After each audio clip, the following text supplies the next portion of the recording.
মান্দায় নদীতে গোসল করতে নেমে শিশুর মৃত্যু। মান্দা উপজেলা প্রতিনিধি। নওগাঁ মান্দা উপজেলায় আত্রাই নদীতে গোসল করতে নেমে রিয়ামণি ১০ নামের এক শিশুর মর্মান্তিক মৃত্যু হয়েছে।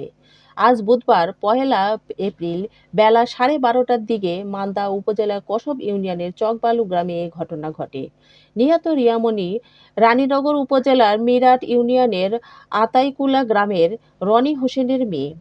রিয়ামণি চতুর্থ শ্রেণীর শিক্ষার্থী ছিল বলে জানা গেছে।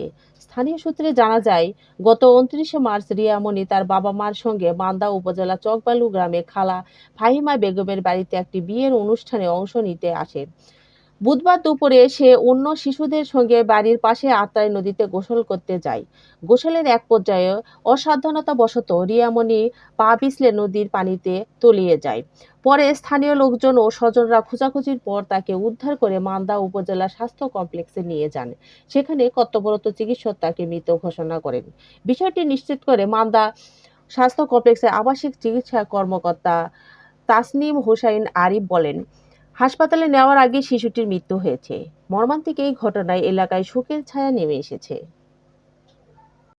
আমি মেয়ের নানা হই, বিয়ে খাবার এখানে আসে।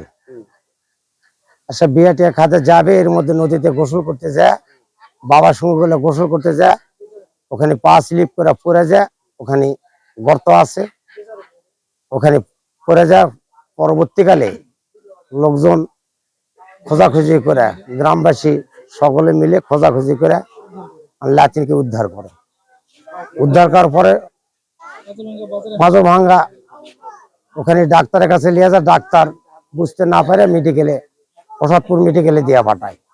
ওখানে মৃত, ডাক্তারের মৃত ঘোষণা করে। আমার নাম সুজন। ঘটনা হচ্ছে, এখানে বিয়ে খেতে আসছে। বিয়ে খেতে আসা মনে করেন বিয়ে শেষ হয়ে গেছে, এর মধ্যে বাড়ির যাওয়ার সময় হয়ে গেছে, গোসল করার টাইম হয়েছে, গোসল করতে গেছে নদীতে।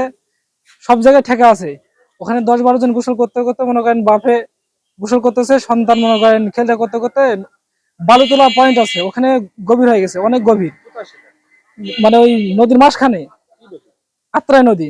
এটা হচ্ছে আমাদের নদীর নাম আত্রাই নদী। এখানে গোসল করতে করতে মনে করেন একবারে গভীর নিচে চলে গেছে। বাবার হাসতায় পানি, আমার এলাকাবাসী অনেকে যা ওই গভীর থেকে তাকে উদ্ধার করছে। উদ্ধার করে ওখানে অনেকে এই উপজেলা হাসপাতালে নিয়ে যায়, ওখানে মৃত ঘোষণা করছে।